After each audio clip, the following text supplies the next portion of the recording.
और आप करेंगे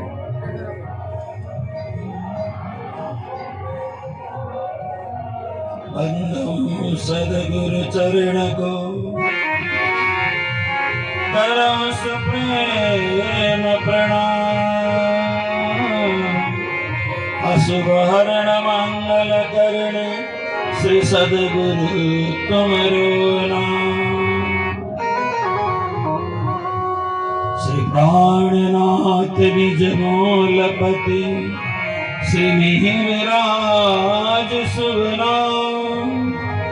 तेज कुंवर श्यामा जुगल पल पल करो प्रणाम। कृत्वा पूज्य तमाम च नूतन पुरीं सत्कार्यभारं वहन् मंत्रं प्राप्य च तारतम्यमतुलं श्रीदेवचन्द्राभिधाम्। नित्यानन्दकरं सदाह्युपदिशं ज्ञानमनिजानन्दकम्। श्रीमत्छत्र नरेश जागृतिकरं श्री प्राणनाथं भजे।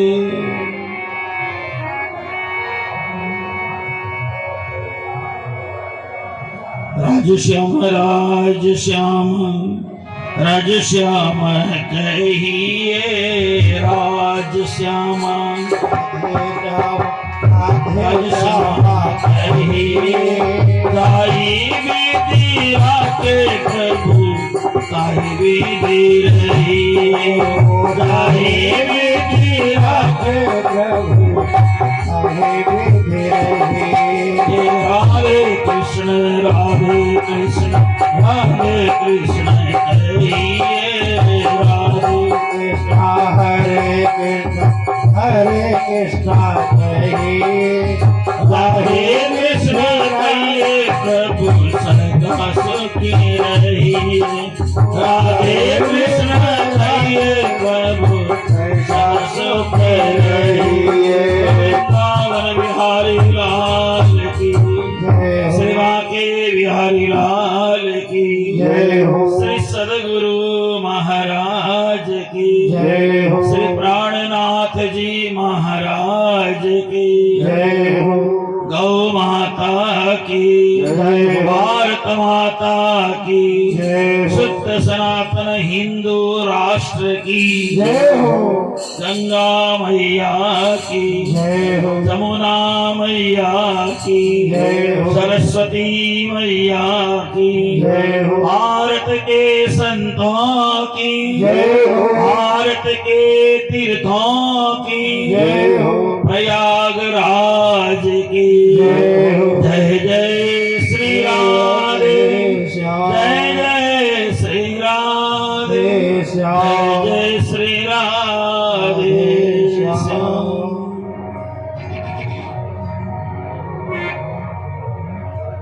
आज सुबह श्रीमद् भागवत कथा को विश्राम दिया। 3 घंटे बाद फिर श्रीमद् भागवत कथा प्रारंभ होने जा रही है। लेकिन प्रातः काल का वक्ता कोई और था, अब वक्ता कोई और है। तो मुझे हमारे आदरणीय श्री नारायण स्वामी जी ने कहा, जब मुंह है तो नाक से पानी नहीं पीना चाहिए। तो जब आप हैं तो थोड़ी देर श्री प्राणनाथ जी की वाणी से चर्चा प्रवचन भी हो जाए। तो मैंने सोचा चलो प्राणनाथ जी की वाणी के 2 शब्द सुनाने का मुझे अवसर मिल रहा है, ये मेरा परम सौभाग्य है। और इस प्रयाग की पावन भूमि पर जहाँ पे त्रिवेणी संगम की धारा बह रही है, मैंने निवेदन किया था 2 दिन पहले, बेणी का मतलब होता है हमारी माताओं की बाल की गुंथ, है ना। इसमें त्रिवेणी होती है, त्रिवेणी होती है ना।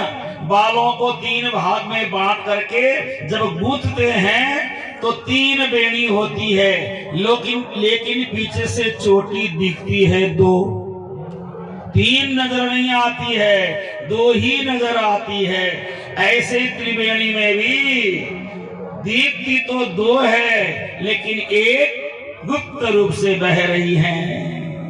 ऐसे ही इस विशाल कुंभ नगरी में, इस विशाल पावन नगरी में 3 प्रकार की वेणी है।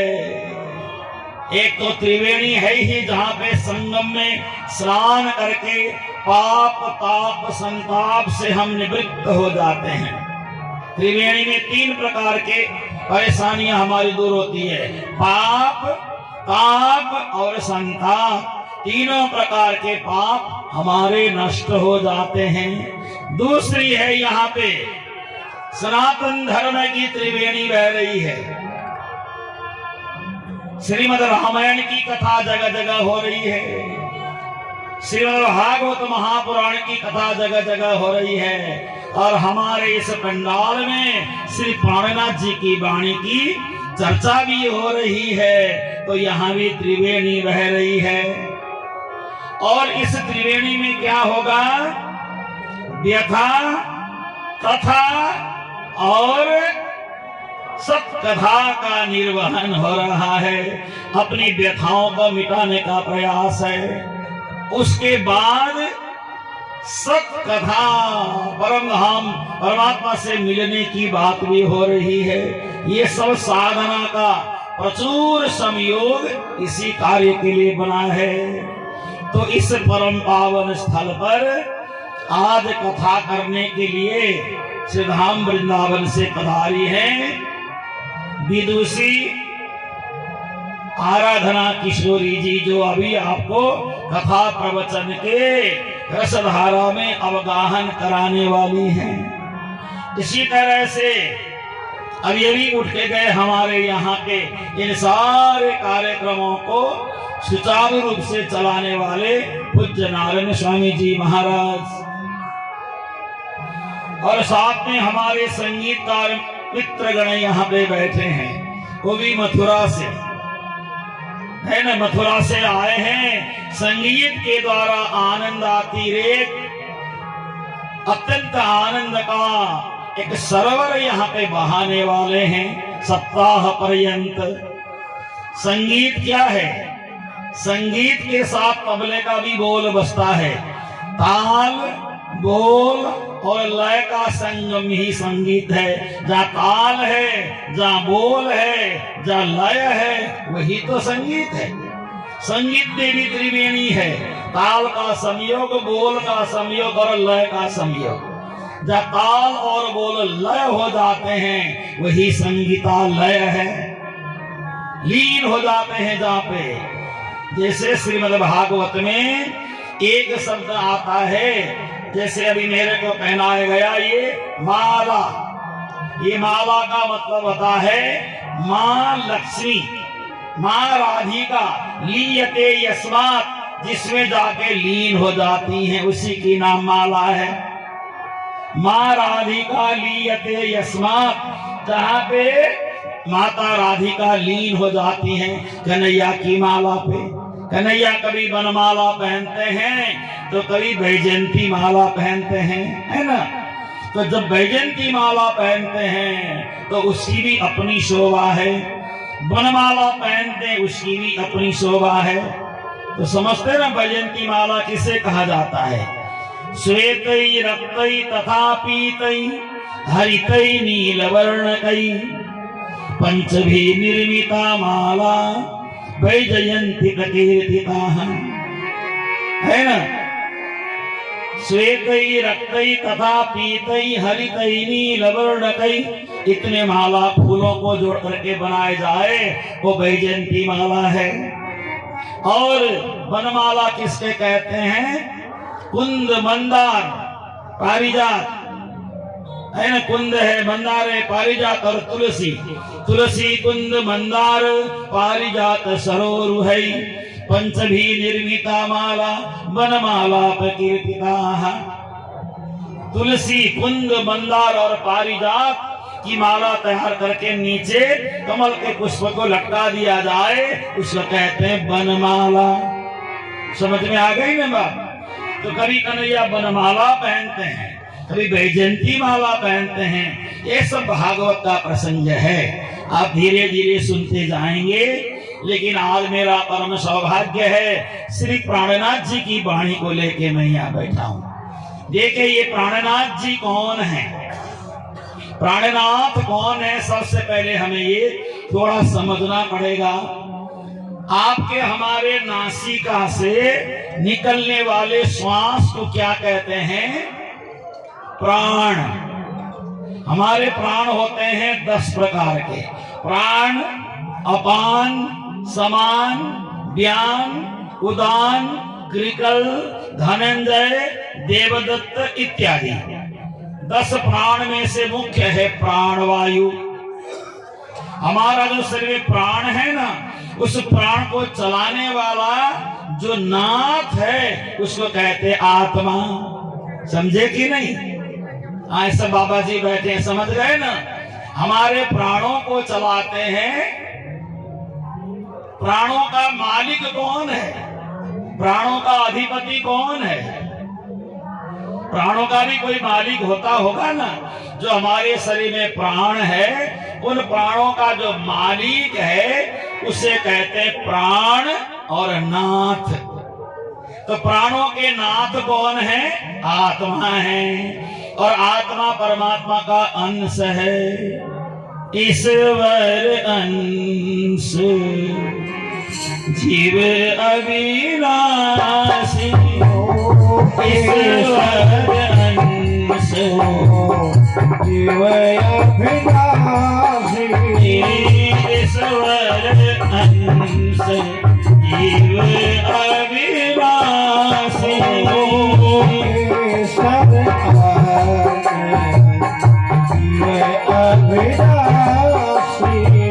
चेतन सहज सकल सुख राशि, सहज सुख राशि।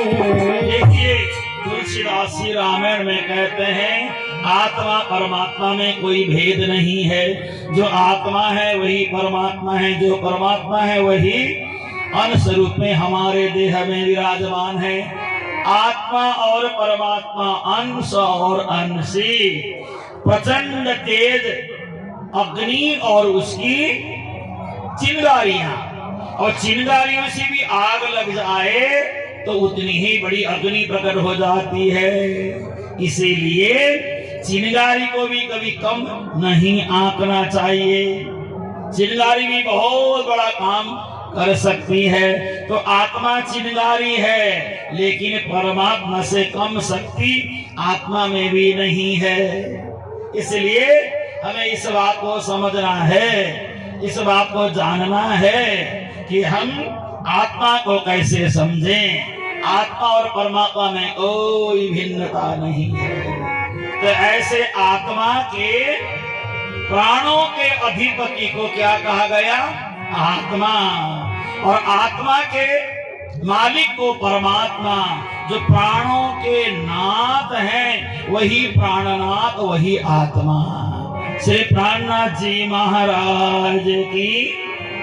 तो हमारे जो सदगुरु हैं यहाँ जिनकी तस्वीर रखी है, इनको हम लोग श्री प्राणनाथ बोलते हैं। हमारे सदगुरु हैं, इनको प्राणनाथ कहते हैं। इन्होंने आज से करीब करीब 450 साल पहले, जिस समय हमारे देश में मुगलों का शासन था, जिस समय आतताई औरंगजेब का शासन हमारे देश में चल रहा था, उस समय इन्होंने बहुत प्रयास किया औरंगजेब हिंदुओं पर अत्याचार न करे, औरंगजेब हिंदुओं को मारकाट न करे, हिंदुओं की जनेऊ को न काटे, चोटी को न काटे। इसलिए प्राणनाथ जी ने उस समय में, आज से लगभग 400 साल पहले, जिस समय गुरु तेग बहादुर गुरु गोविंद सिंह जी थे, उस समय श्री प्राणनाथ जी हमारे सदगुरु ने 18,758 चौपाई की रचना की, कहें प्रकट किया। 18,758 चौपाई में बड़ी सारी भाषा को उन्हें डाला, अलग अलग भाषाओं को डाला वाणी में। कौन कौन सी भाषा डाली? गुजराती भाषा, हिंदी भाषा, सिंधी भाषा, और उस समय चलने वाली हमारी देश की भाषा अरबी भाषा, फारसी भाषा, उर्दू भाषा, सब भाषाओं को मिला करके ये ग्रंथ की रचना कर डाली। समझ में आ रही बात? क्योंकि उस समय श्री प्राणनाथ जी ने औरंगजेब के साथ बड़ा संघर्ष किया, मुकाबला किया। तो मुकाबला करने के लिए उस समय की भाषा को जानना जरूरी था, और उस समय की भाषा नहीं जानते तो औरंगजेब को कैसे समझाया जाए, मुसलमानों को कैसे समझाया जाए। उनको समझाने के लिए उन्हीं की भाषा चाहिए। अंग्रेज को समझाने के लिए अंग्रेजी चाहिए कि नहीं चाहिए ना? अब अंग्रेज के पास आकर के आप हिंदी में बोलेंगे तो समझ में नहीं आने वाला। अंग्रेज के पास आकर पंजाबी में इत्थे उत्थे जित्थे की बातें करें, समझ में नहीं आने वाला। अंग्रेज को समझाने के लिए अंग्रेजी भाषा चाहिए, बिल्कुल चाहिए।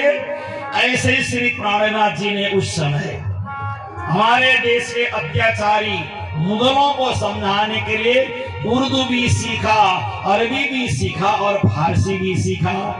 तो प्राणनाथ जी ने उर्दू, अरबी, फारसी तीनों भाषा को डाल दिया ताकि ये लोग भी पढ़ें तो इनका भी माथा ठनक जाए, इनको भी बुद्धि आ जाए कुछ न कुछ। और प्राणनाथ जी ने यहाँ तक कुरान भी पढ़ लिया। कुरान में क्या लिखा है? क्या कुरान में मार काट, हिंसा, लड़ाई झगड़ा ये सब लिखा है? तो प्राणनाथ जी ने कुरान भी पढ़ लिया। कुरान पढ़ करके श्री प्राणनाथ जी ने कहा, तुम्हारे कुरान में क्या लिखा है और तुम क्या कर रहे हो? प्राणनाथ जी ने कहा, काट गला लोहू पी वही कहे हम है मुसलमान। गला काट करके खून पीना ही मुसलमान का धर्म है। तुम्हारे ना दया नहीं है, प्रेम नहीं है, करुणा नहीं है, मैत्री नहीं है, सद्भावना नहीं है। खूब समझाया प्राणनाथ जी ने, खूब समझाया। और वही वाणी जो उस समय मुसलमानों को भी समझाया, हिंदुओं को भी समझाया। और एक समय विक्रम संवत 1735 में हरिद्वार में कुंभ मेला लगा तो प्राणनाथ जी वहां पर भी गए। वहां जाकर के प्राणनाथ जी ने हिंदुओं को भी समझाया। प्राणनाथ जी ने कहा, हे हिंदुओं, जागो जागो, जागने का समय है। ये मुसलमान तुम्हारी चोटी काट रहे हैं, जनेऊ काट रहे हैं, और तुम हो कि स्नान करना ही बड़ा धर्म है। ऐसा नहीं है, धर्म को बचाना भी धर्म है। धर्म नहीं बचेगा तो क्या होगा? सनातन धर्म की रक्षा करने के लिए सब जाग जाओ।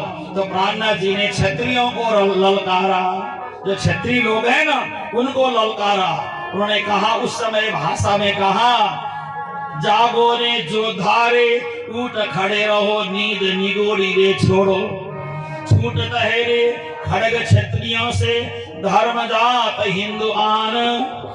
भारत से धर्म जा रहा है। कौन सा धर्म जा रहा है? सनातन धर्म को भगाया जा रहा है, सनातनियों को मारा जा रहा है, पीटा जा रहा है, उनकी हत्या की जा रही है। अरे हिंदुओं, जागो तो सही, एक बार जागो। और हमारे हिंदू सोने में ज्यादा विश्वास करता है, जागने में विश्वास नहीं करता। कभी कभी तो हिंदू हमारे कथा में आकर के भी बोलते हैं, यहाँ भी सो ही जाओ तो बढ़िया है।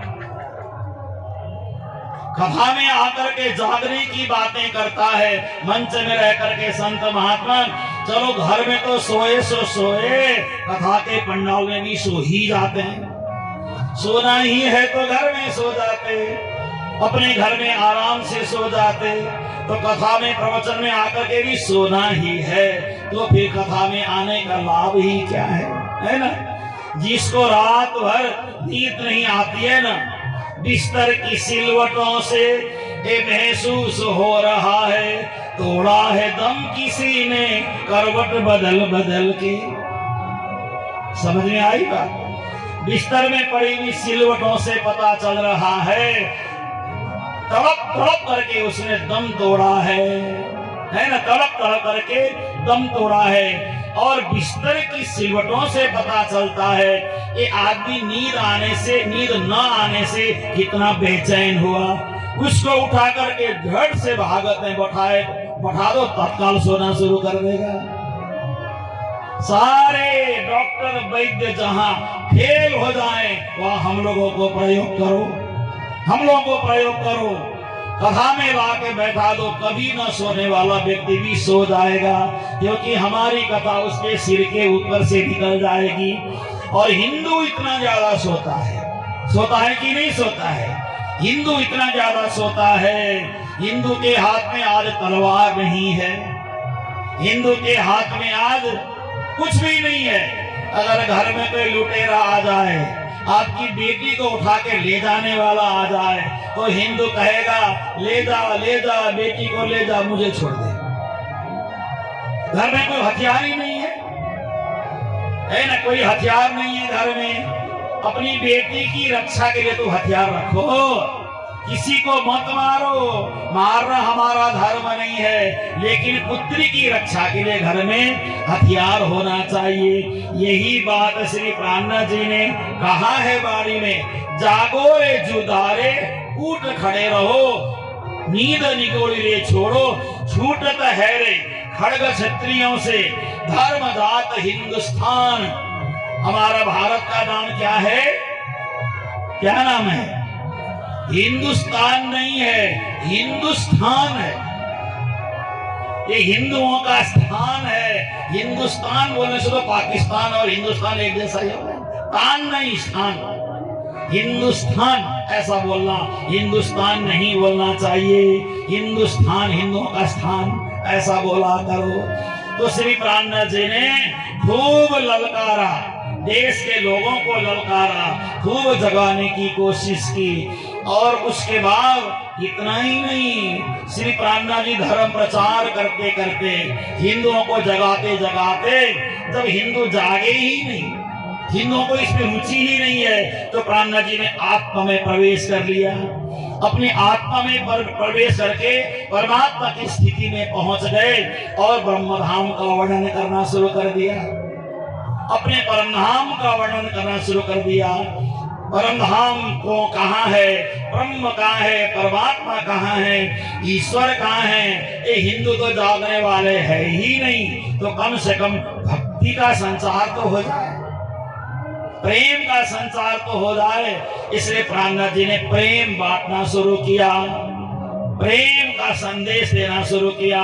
प्रेम खोल देवे सब द्वार, पार के पार जो पार, प्रेम सब द्वार खोल देता है। प्रेम के माध्यम से आत्म जागृति होती है। पड़ोसी से प्रेम करना सीखो और परमात्मा से प्रेम करना आ जाएगा। पड़ोसी को दुश्मन बनाओगे तो परमात्मा से प्रेम करना नहीं आएगा। और ऐसा कहते हुए प्राणनाथ जी परमधाम का भी वर्णन करने लगे। ब्रह्मधाम का वर्णन किया उन्होंने।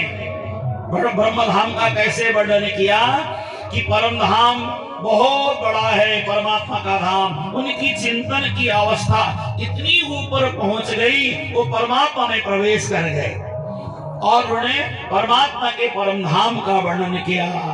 परमधाम 50 करोड़ योजन में फैला हुआ है और परमधाम में हर प्रकार की सुख सुविधा आनंद की चीजें हैं।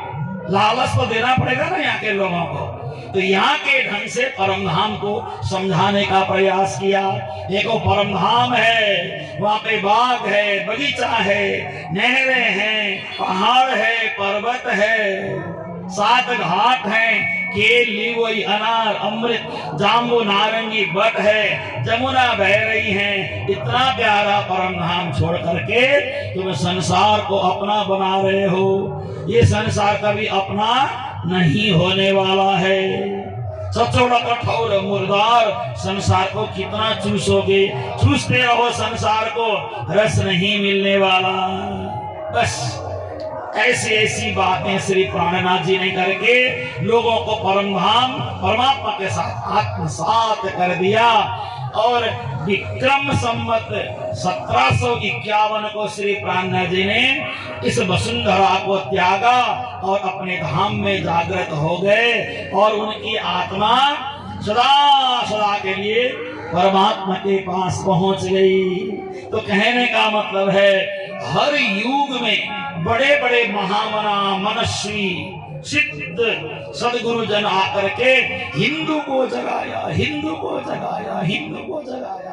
और हिंदू है कि जागने का नाम ही नहीं लेता है, सोता ही रहता है। न हिंदू के माथे में चंदन, न हिंदू के सिर में चोटी, न हिंदू के कंधे में जनेऊ।